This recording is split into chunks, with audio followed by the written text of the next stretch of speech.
Hey guys, Garrett here, and today I'm going to be talking to you about Battlefield Hardline. So just sit back, enjoy, watch the gameplay, and just listen to the words flow out of my mouth.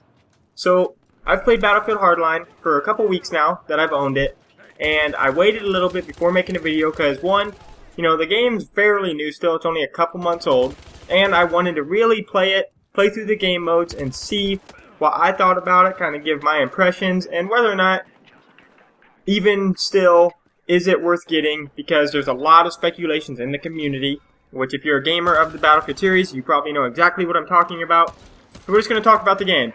So, the first thing that I would say for everybody to do when thinking about playing Battlefield Hardline is, it is not Battlefield 4.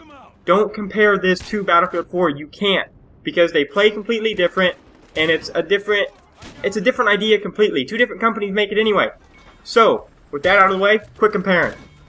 Now, one thing that Hardline did do really well is there is hardly any bugs with this game. There's not many glitches, there's not many weird lag issues or netcode issues like Battlefield 4 had. So right there, a huge plus. So the launch of this game was so smooth and something that everybody was really happy about and liked. So right there alone, you could say, hey, buy it because it runs smooth. Battlefield 4 still has issues after like a year and a half and a shit ton of patches. So, if you want to sit there and complain that why switch over because I have Battlefield 4, well, right there. This game has no issues hardly at all. So, one bad thing though, one issue I guess you could say it has is when you look at the amount of players playing this on PC for sure, is PC players, it's like a 5-to-1 ratio of people on Battlefield 4 compared to Hardline.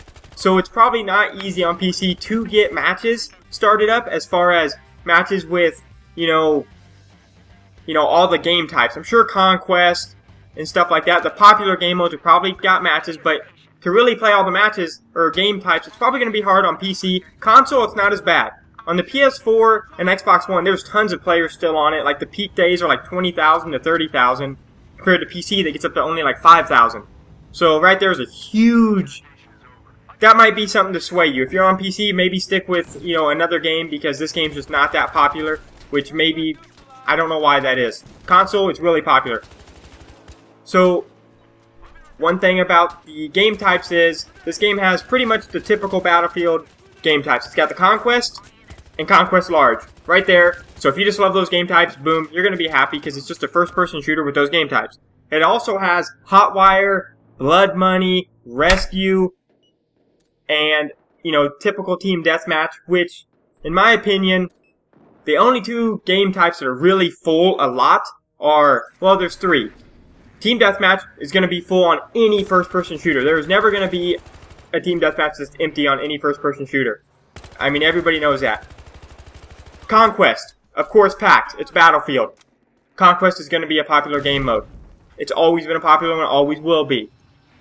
The only other game mode that to me seems like it's got a huge following is Hotwire and maybe Heist.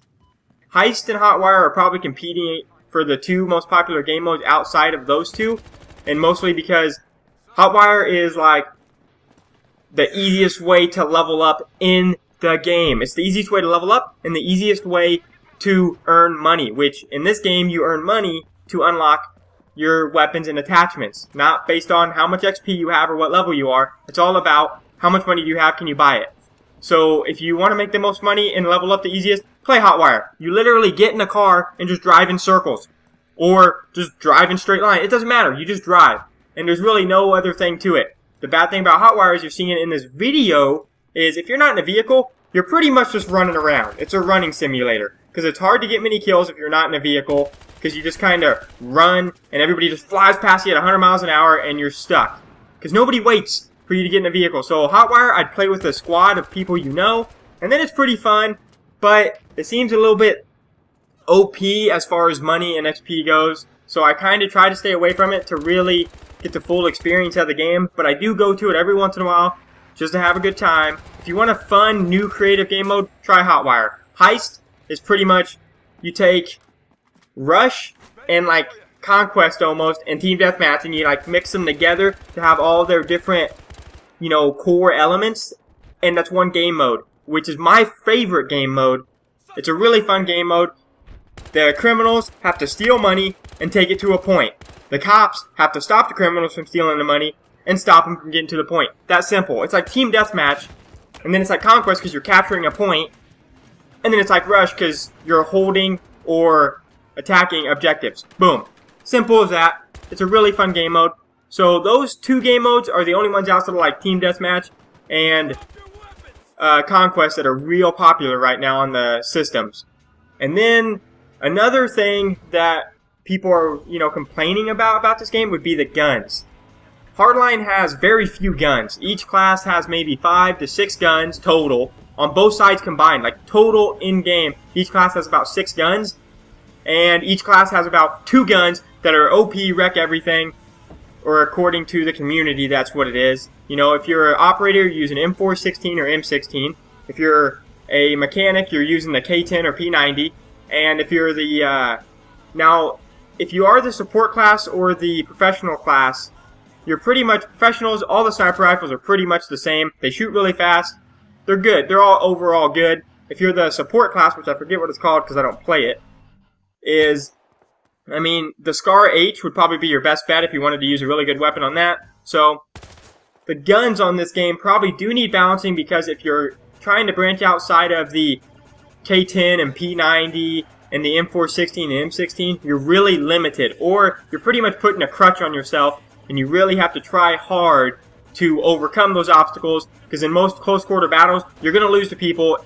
If you're shooting an SMG, and if it's not the P90 versus the K10, you're going to probably lose 9 times out of 10, even if you're better. Because that gun shoots 1,200 rounds per minute, which isn't a bad thing. It's the real-life statistics of the gun, but it just kills you instantly. Same way with the M16 and M416. If you're using other assault rifles, you're pretty much screwed. You're outclassed, you're outgunned in damage per second. So it's just, they need to balance that a little bit, which is going to be hard to do, but I have faith. I have faith in them. So that's where I'm going to pretty much leave it at that. Hardline itself is its own game. It's a great game, it's fast-paced, and it's something fresh outside of the big open battles that Battlefield 4 had. So for me, it's worth buying. Pick it up when it's on sale. Don't buy it full price. That's what I did, and it's definitely worth it then. I hope you guys enjoyed the video, and if you did, leave a like, comment, and subscribe, and I'll see you later.